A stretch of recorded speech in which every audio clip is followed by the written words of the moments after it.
Alhamdulillah, alhamdulillahi hamdan katsiran kama amar. Wa ashhadu an la ilaha illallah wahdahu la syarika lah. Irghaman liman jahada bihi wa kafar. Wa ashhadu anna sayyidina wa nabiyana wa maulana Muhammadan abduhu wa rasuluh. Sayyidul khalaiki wal bashar. Allahumma salli wa sallim wa barik alaih.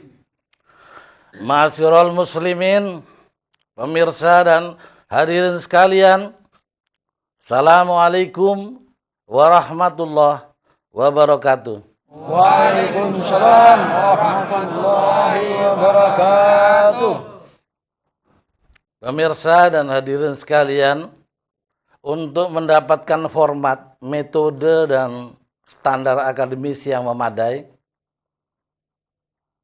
mula pertama saya ucapkan selamat berjumpa kembali pada majelis ilmu bersama Jamaah Laduna Ilma Indonesia.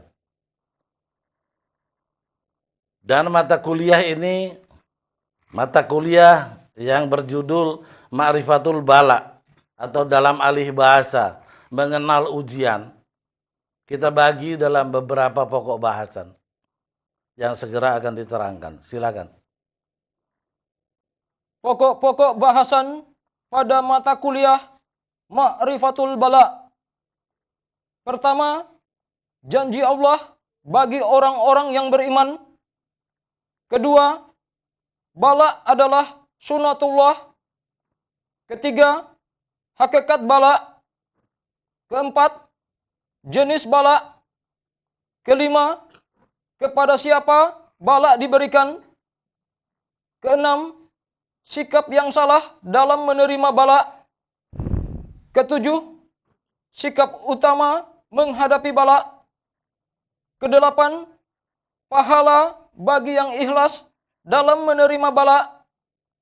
Kesembilan, sanksi bagi yang ingkar terhadap bala. Dan yang kesepuluh, bala adalah penderitaan yang sangat berat. Pemirsa dan hadirin sekalian, segera kita masuk pada pokok bahasan pertama. Silakan. Pertama, janji Allah bagi orang-orang yang beriman. Surah An-Nisa ayat 175 artinya, adapun orang yang beriman kepada Allah dan teguh berpegang kepadanya, ia akan memasukkan mereka ke dalam rahmat dan karunia daripadanya dan membimbing mereka kepadanya melalui jalan yang lurus. Barang siapa beriman kepada Allah, berpegang teguh kepada imannya, Allah akan memasukkan dia ke dalam rahmatnya, dalam karunia, dan menuntun ia ke jalan kebenaran. Ayat ini sangat nikmat didengar oleh orang-orang yang beriman. Sejuk, menyejukkan jiwa. Ayat yang demikian sangat banyak terdapat dalam Al-Quran. Kita tambah satu, silakan.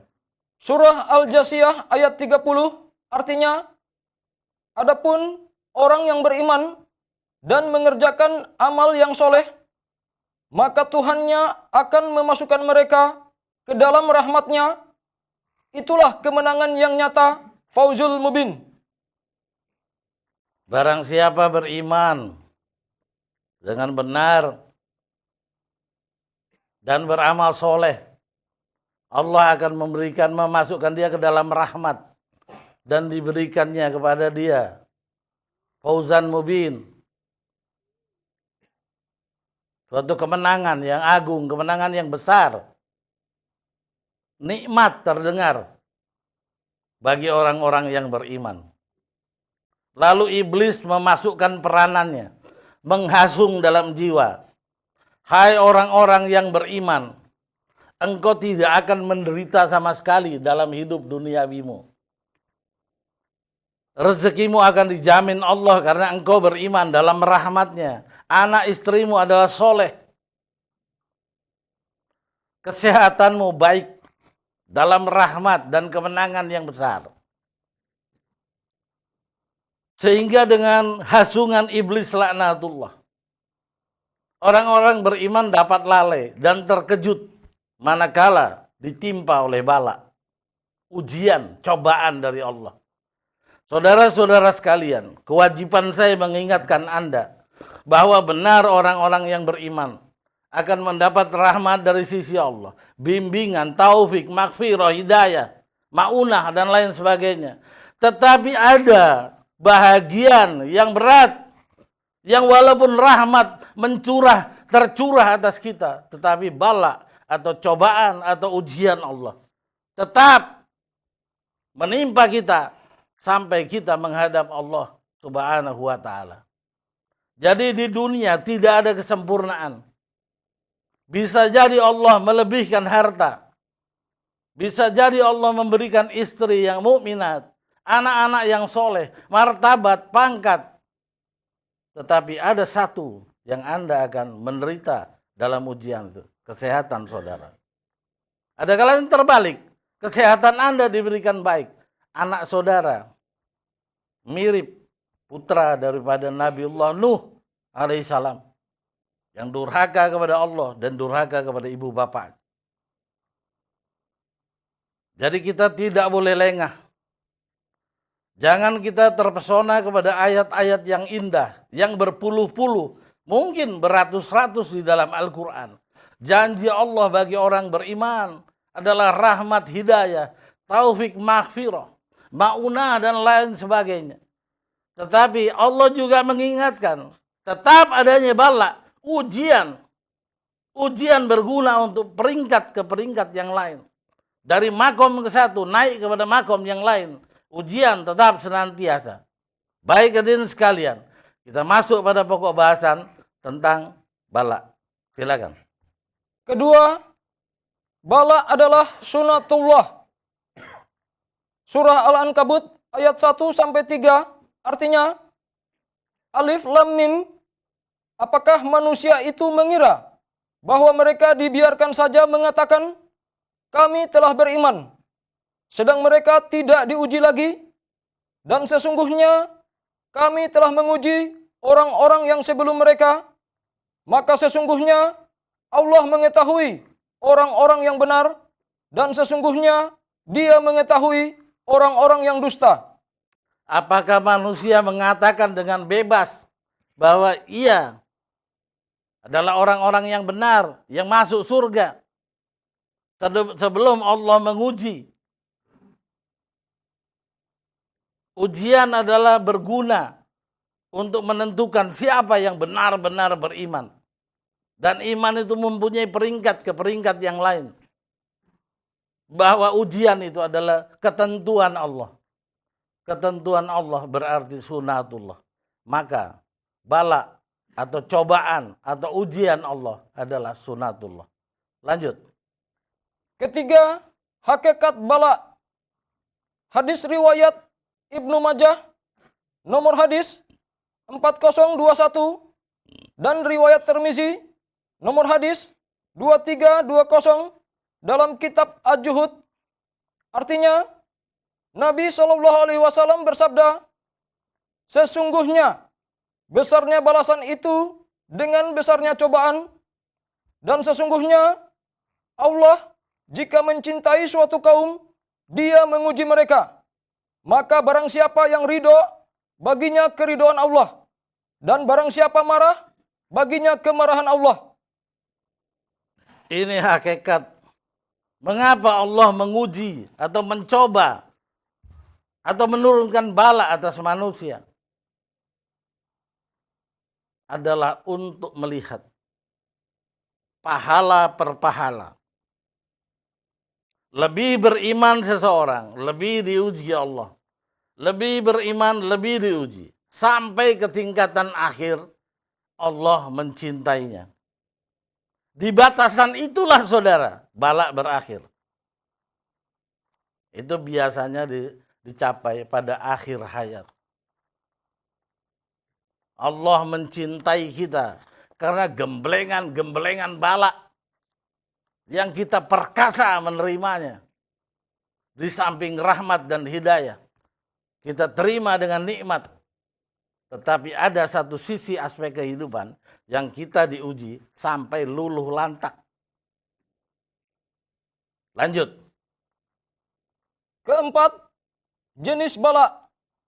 Surah Al-Baqarah ayat 155 artinya, dan sungguh akan kami berikan cobaan kepadamu dengan sedikit ketakutan, kelaparan, kekurangan harta, jiwa, dan buah-buahan, dan berikanlah berita gembira kepada orang-orang yang sabar. Jenis bala, beragam bala. Ketakutan, kekurangan harta, kekurangan buah-buahan, kekurangan jiwa, kelaparan, dan lain sebagainya. Itu jenis-jenis bala yang Allah akan turunkan kepada kita. Tidak semuanya.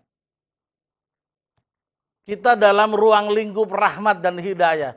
Tetapi di dalam ruang lingkup rahmat dan hidayah itu ada ujian Allah turun.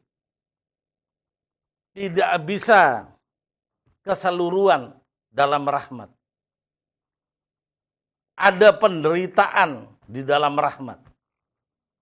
Itu yang iblis laknatullah akan menyembunyikannya. Sehingga manakala orang beriman ditimpa oleh bala, ia terkejut dan goyah keimanannya. Maka kewajiban saya menjelaskan itu. Lanjut. Surah At-Tagabun ayat 14 artinya, hai orang-orang yang beriman, sesungguhnya di antara istri-istrimu dan anak-anakmu ada yang menjadi musuh bagimu. Maka di antara anak-anak dan istrimu ada yang menjadi musuh bagimu. Ujian Allah. Hai orang-orang yang beriman. Di antara anak dan istrimu ada yang jadi musuh bagimu. Lanjut. maka berhati-hatilah kamu terhadap mereka. Lanjut.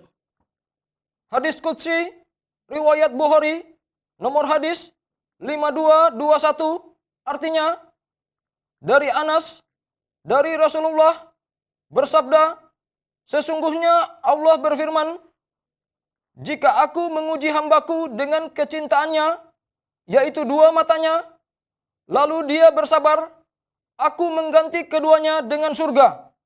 Buta. Itu juga cara Allah menguji manusia.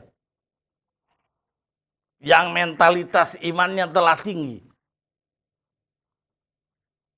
Nabi Yakub terkena ujian Allah itu.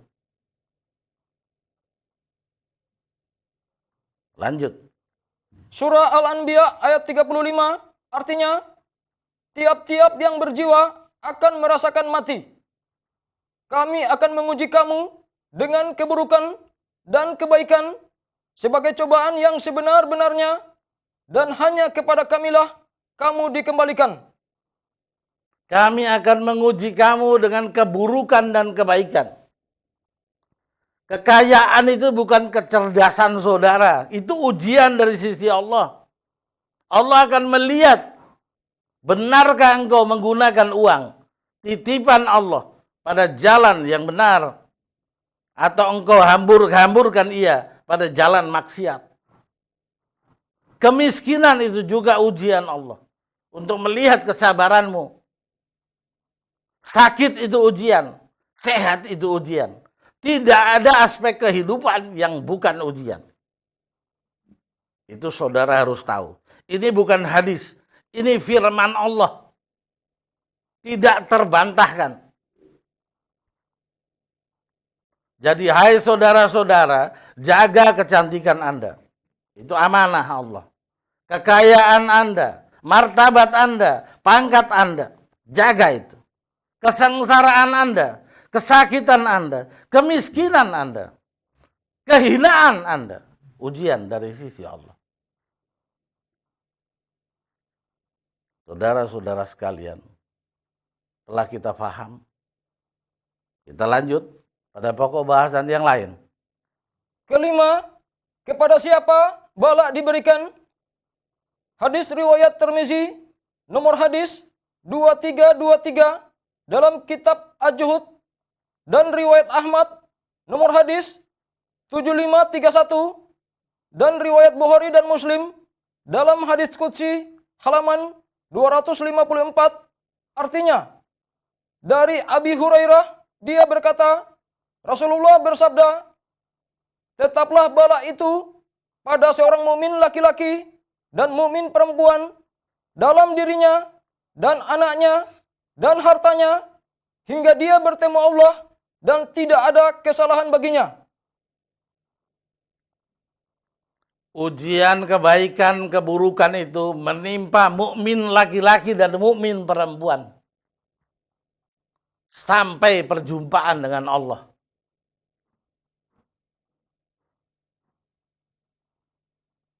Jadi saudara jangan terhasung oleh iblis laknatullah. Bahwa manakala kita beriman, tidak ada penderitaan dalam hidup ini. Itu tipu daya iblis. Justru kita beriman, maka kita wajib menerima jatah bala itu. Lanjut. Keenam, sikap yang salah dalam menerima bala.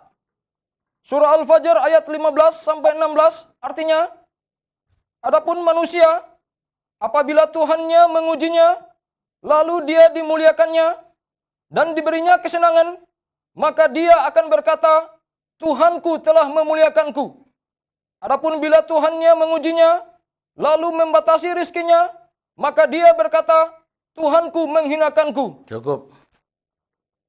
Ini kekeliruan persepsi. Manakala kita kaya, kita berbunga-bunga hati kita. Merasa itu adalah nikmat Allah. Padahal telah dijelaskan pada bab yang terdahulu. Kaya itu ujian Allah, miskin itu ujian Allah. Sakit itu ujian Allah dan sehat ujian Allah. Jadi jangan beranggapan bahwa ujian itu hanya yang menyakitkan. Nikmat-nikmat itu ujian.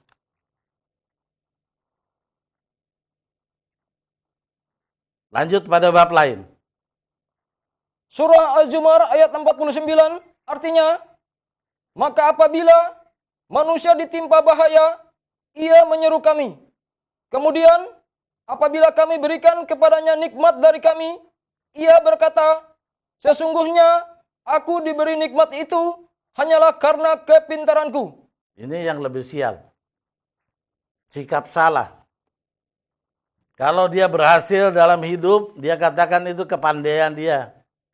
Kalau dalam kesengsaraan, dia katakan Allah mengujinya. Padahal keberhasilan atau kegagalan, kenikmatan atau kesakitan, itu semua adalah ujian. Lanjut. Sebenarnya itu adalah ujian, tetapi kebanyakan mereka tidak mengetahui. Lanjut. Ketujuh, sikap utama menghadapi bala. Hadis riwayat Baihaqi dari Ali, dikutip dari kitab terjemahan Al-Jami'u Shagir 5, halaman 141, artinya, barang siapa juhud dalam hal dunia, remeh baginya cobaan-cobaan. Sikap yang paling baik untuk perkasa dalam menerima bala adalah zuhud dalam urusan dunia. Bagaimana bisa zuhud? Ketahuilah, seluruh yang kita miliki dalam hidup ini adalah titipan Allah. Anakmu, istrimu, kekayaanmu, pangkatmu, kesehatanmu, martabat dirimu adalah milik Allah. Hanya diamanahkan kepadamu. Maka sesuatu titipan bila diambil Allah, kita tidak perlu kecewa. Karena kita sudah tahu sejak awalnya bahwa itu hanya titipan. Dalam hadis yang saya ingat, yang menghujam dalam jiwa saya, di mana Nabi berkata, ketahuilah bahwa Allah akan meminta pertanggunganjawab tentang hartamu, setiap sen dari hartamu. Setiap saat, setiap menit dari umurmu. Setiap tetes air manimu. Kalau air mani aja, sperma aja dimintai pertanggunganjawab. Apa yang kita punya ini? Apa yang kita punya? Maka nyata kita tidak punya apa-apa. Kalau tidak punya apa-apa, manakala diuji Allah, kesehatan kita diambil, please, my God. Silakan ya Tuhan. Kekayaan diambil, please, my God. Silakan ya Tuhanku. Milik Engkau. Ini sikap yang paling perkasa untuk menghadapi bala, sehingga saudara tidak roboh dalam terpaan bala. Lanjut. Hadits Qudsi riwayat Ahmad nomor hadis 16496 dan riwayat Abu Ya'la, Tabrani dan Abu Nuaim dari Sadat bin Aus dikutip dari kitab terjemahan Al-Jami'u Shagir 4 halaman 13.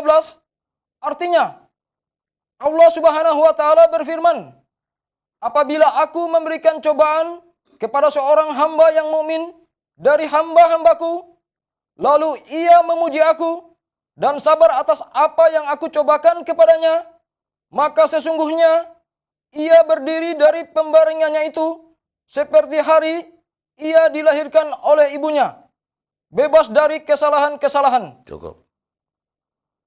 Maksud dan tujuan Allah adalah mensucikan manusia dari dosa. Adapun sikap yang baik adalah yang demikian. Senantiasa sabar dan mengetahui hakikat hidup. Bahwa hidup yang sejati hanya di sisi Allah. Pada Janatun Naim, pada Janatun Firdaus, pada Janatun Darussalam.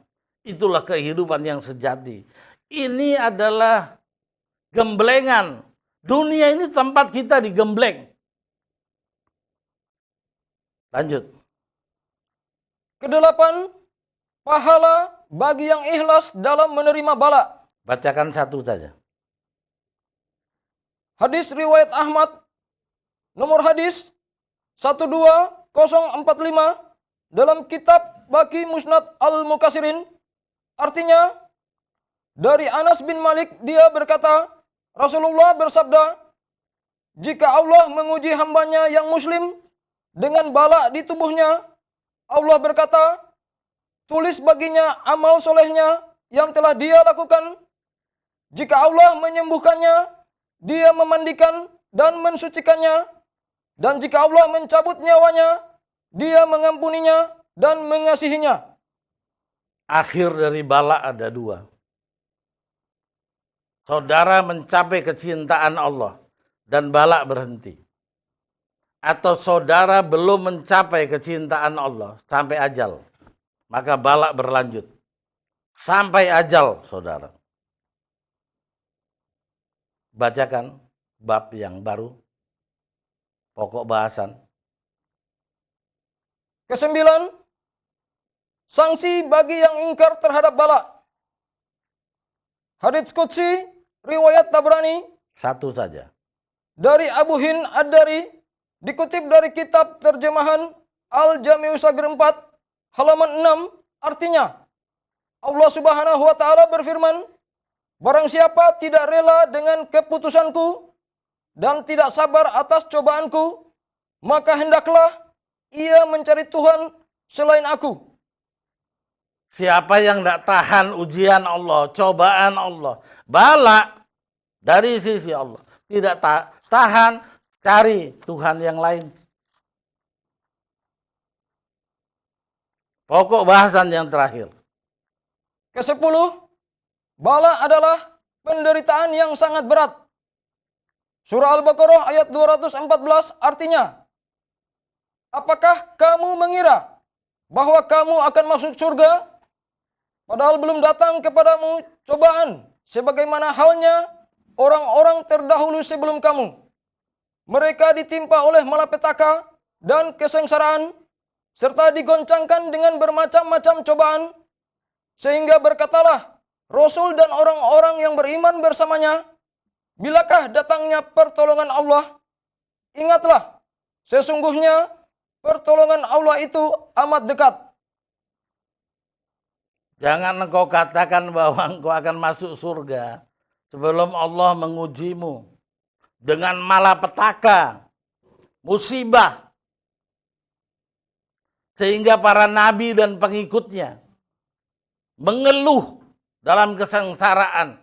Ya Allah, kapankah bala ini berakhir? Bila para nabi dan pengikutnya mengeluh, apalagi kita, saudara. Maka kita berdoa. Ya Allah, ya Rabbi, berilah iman yang kokoh. Amin ya Allah. Tabahkan hati kami Amin ya Allah. dalam menerima bala dari sisimu, ya Allah. Amin ya Allah. Curahkan rahmat, hidayah, maghfirah. Tetapi tabahkan hati dalam menerima ujianmu.